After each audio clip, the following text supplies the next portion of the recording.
I was going to set this off a different way, but I'm going to just set this off like this. Halloween Havoc is a staple now. And if you didn't necessarily enjoy the show, I get it, you know what I mean? But as far as creating, characters and stars that's going to move the entertainment product forward, you know what I'm saying? I was feeling it, man. There's certain things and certain characters that need, further development, but ultimately I liked what I saw last night, man. It felt like it had elements of the 1.0s, a whole lot of 2.0, you know what I mean? And then this whole 2.5, remix is, I'm not even mad.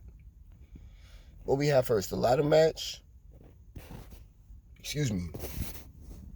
This is obvious, I want to say the right man won, but I didn't really have a guy going into it. I saw Wesley on the card and it said, look, now he could win, but he been on such a streak recently that now is going to be definitely something to see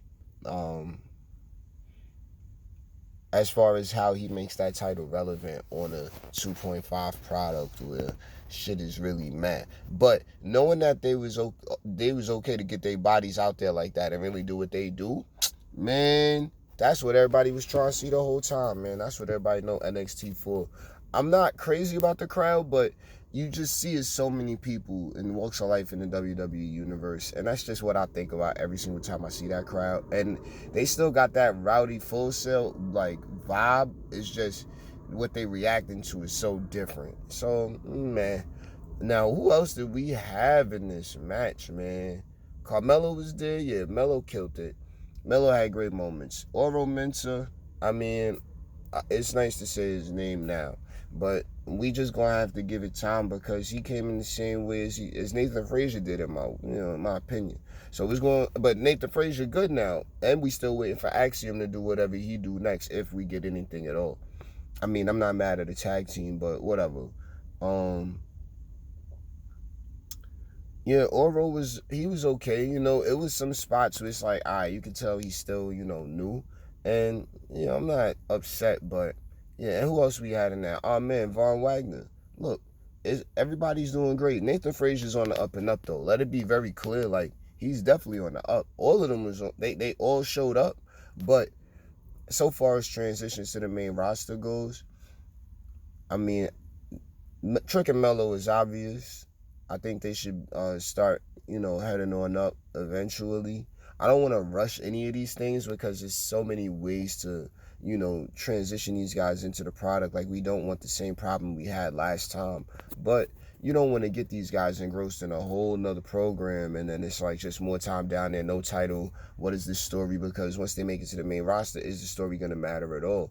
So, like with everything in WWE, it's about how we get there. And we just gonna wait it out. So mostly I was definitely impressed with the match. Like, wasn't no dry spots. It was crazy. These guys was throwing their bodies all over the place. I enjoyed every moment of it. And, shouts to them. And shouts to West for getting the championship.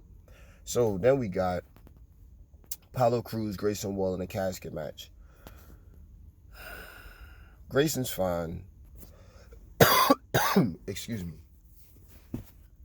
Apollo's doing pretty solid, being back on the NXT product. I mean, the Bloody Eyes thing, I'm not crazy about, and, just selling their story. I mean, if it's a younger demographic that they have, cool. That they sell it to, I can't really speak to that. I don't really know what what they mold is for making it happen, but it's aspects of it that do have comical elements. Like the little Chase University segment in the back was pretty funny. You know what I mean? And to eventually be able to translate this stuff to the ring, I mean, we just need to make sure commentary is able to cover it, which they did a pretty solid job last night. Vic Joseph and King Booker, Booker T is obviously, like, he was on the commentary panel with JBL, so I feel like both of those guys were great together as long as they both are warm and know what they, really getting at. And in this new era, man, I think they would be awesome.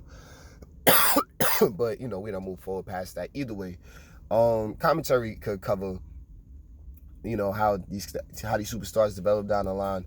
Apollo, like I said, the Bloody Eye shit ain't really like my thing, but those little premonitions and whatever else he's working with, like, let it continue to build. You know what I'm saying? If him and Waller's done, then let it be done now, and let's move on to something else that Apollo's doing.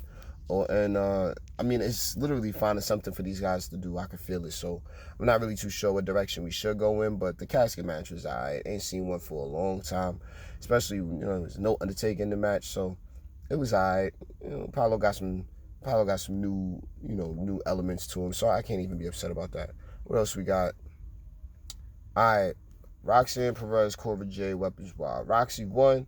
Cora looked awesome. That's really what I got for the match. You know what I'm saying? Like, everybody looked great and handled their business. You know, we need these characters to continue to develop. That was the match I went in for, and I was satisfied with it. So, what else we got after that? Julius Creed, Damon Kemp. The ambulance match, it dragged on for a little bit, but it was still solid. You know what I'm saying? Like, it was okay. It made sense the way it all happened by the end of the story. So, you know, I liked both of them, and we just got to move forward off that. It wasn't anything crazy. All right, this little kind of, sort of, maybe, what you call it, little matchup with the cinematics and then all the rest of the horror and all that. Like, okay, I wasn't crazy about a lot of the acting. The acting could be done a little better, but at the same time, PG product, aiming at kids, I'm not really going to complain about it. I thought it could have been a little better as far as some elements with, but, you know, for the most, it was what it was. My opinion, right person won. Ain't hours time yet. Mandy selling it. You call it a little stale at this point, her and Braun, because, you know, Braun also retained, but I don't know if these guys that they were taking on are necessarily ready to carry the brands yet.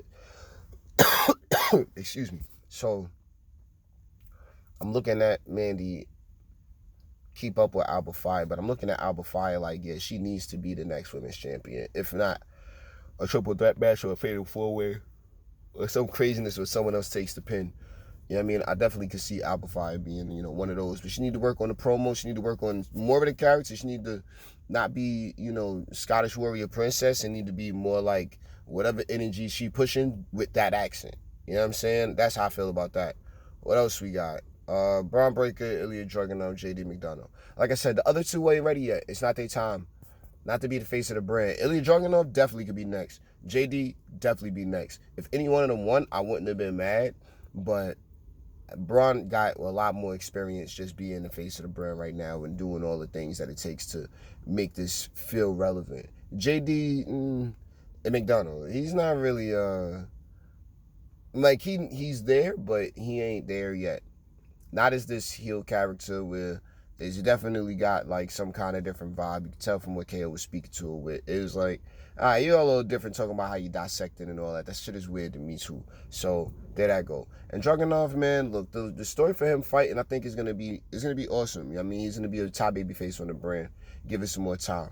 Everybody that went in there last night proved themselves. The ladder match proved themselves with the cats that went in and they were able to show the audience why they should be cheering for them. So everybody should be catching cheers, especially if they get a good follow-up, you know, moving into Tuesday, which is already looking like a pretty stacked show from what I get to see. And then there was things I didn't necessarily get to see at all, or things I got to see recently, and then it's like, wait, this was not making Hulu? Yeah, I'm sure it wasn't. I'm glad it wasn't, but at the same time, shouts to Shotzi and her co-host. Shouts to Shotzi for hosting. Queen of Halloween, yo, that shit was great. That's exactly what needs to be happening. Every year, it was a staple show, man. It was the beginning of many, and when it's just starting, you might not always get exactly what you're trying to look for, but yeah, we got a whole nother year to build to the next one, so I'm definitely liking it, man. That was Halloween Havoc. Do yourself a favor. Subscribe.